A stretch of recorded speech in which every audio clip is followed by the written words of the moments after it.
I'm welcome you here on behalf of ESMA, but also on behalf of Sophie Alswede as the organizer of this day. It is the second education day that ESMA organizes. And I think all of us, because we are educated and we take financial decisions, are fascinated by this topic, just like we all have our opinions, at least in Europe, on soccer. I think we probably have our own opinions on financial education and its importance for financial markets. And I think personally for me, one of the fundamental questions is financial education kind of the solution to problems in financial markets, or should we bet on real protection? Should we bet on it's really the responsibility of the financial industry to make sure that consumers, investors take the right decision? Some are optimistic on financial education. Some say, they are basically no reasonable party against these enormous powerhouses of the financial sector, and we should bet and fully focus on investor protection. Sometimes the comparison is made with the medical sector, and as you and I know, probably you don't go into the medical books before you go to a doctor, and so that would argue for not having too much financial education and just let the professional do the work. On the other hand, we truly believe in programs in the medical area about taking your healthy nutrition and how you can make sure as an individual and as a person that you don't get into medical trouble. So it is a very good conversation topic. It is a very important topic, but it's also a difficult topic. And also, what is the benefit? What is the effectiveness of financial education? And maybe a little of a personal example. I was 28 when I made my first big investment. I had a PhD in economics, and I was already interested in foreign exchange when I was 13. So that is a bit of a bizarre background, maybe. But in principle, from a financial education perspective, that should be the right position to take a financial decision. I invested basically all my savings, which was at that time 50,000 guilders, so that's about 25,000 euros, which is a lot of money for a 27-year-old man. And I put it into a hedge fund, which I fully trusted. It was run by a friend of me from the University of Chicago. He had worked at Goldman Sachs. I had seen his presentations, and I would say, this is nearly a sure bet. It's going to be very successful. The reality was that after 2 years, all the money was gone, and I made the wrong decision. And obviously, that's very interesting because I had this financial education behind me, learned all the things about risks, about that you should be careful, but I was just, dominated by over-optimism. The good news of this experience is that it really learns you as an individual the element of risk, and that later on, I must say, my decisions have improved very much. And the good thing is that I had a chance to learn from this experience. We know also that some of the consumers in financial markets don't have the possibility to learn because one of their first decisions is a disastrous decision and affects their whole life. Why more, maybe taking it away from my personal experiences, why is this issue of financial education so important? First of all, we know that in general, financial education should help people making the right decisions.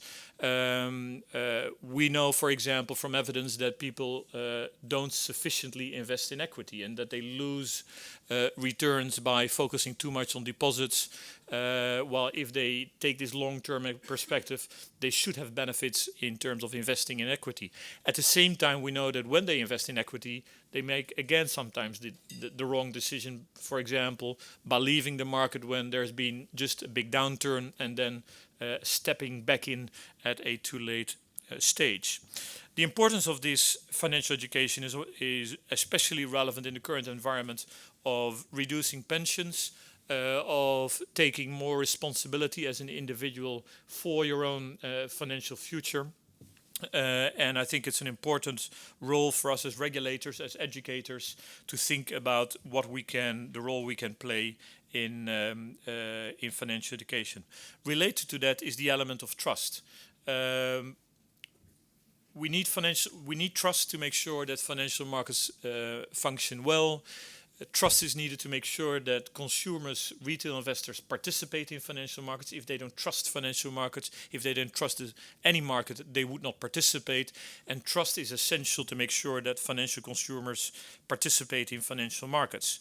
But you can only trust a market when you at least basically understand what is happening. Without a kind of even if you fully rely on advice, it is important to understand the basics of financial markets. Otherwise, you will not understand why suddenly your return is going down, why at other moments it goes up, etc. So I think even in the case where you as a financial consumer would fully rely on an advisor, I think it's important to have a rudimentary level of financial education because it helps you to understand the financial markets, and that in itself is needed for trust.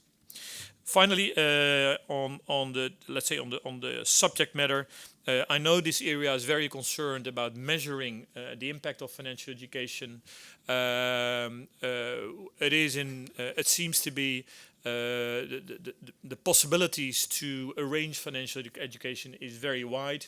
It can be early in life, it can be later in life, it can be just before the decision to invest or divest, it can be more permanent or continuous. And so there's all kinds of possibilities in this area, and trying to measure the effectiveness of educational programs is very important. And I think we as regulators should, and as policymakers, should think about how we can improve our measurement of the impacts of financial education. Let me, before I go to the program and go to the real experts on this topic, briefly say how we see our role as ESMA regarding financial education. First of all, I think truly in the spirit of subsidiarity, this seems to be an area which should be done and arranged closely at national level, because education is very national, it's very much a part of the national cultures, and so financial education of all activities of financial regulators is typically an area where you would expect that the national element will be quite dominant. This is not about wholesale markets.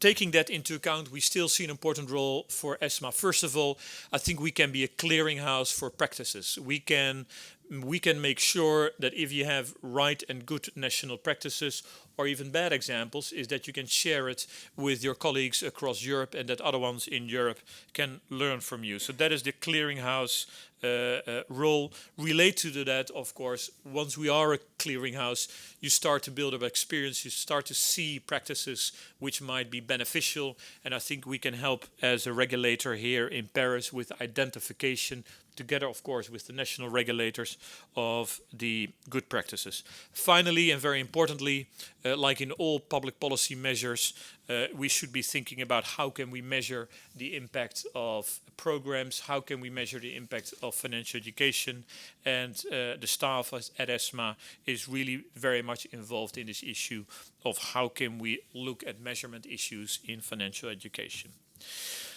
Let me now go to the program for today. The program for today will reflect some of the elements that I've just talked about.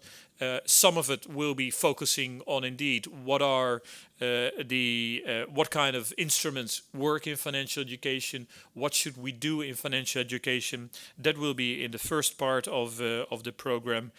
Later on, we will move to later in the program, we will move to the measurement issue, which I just also discussed.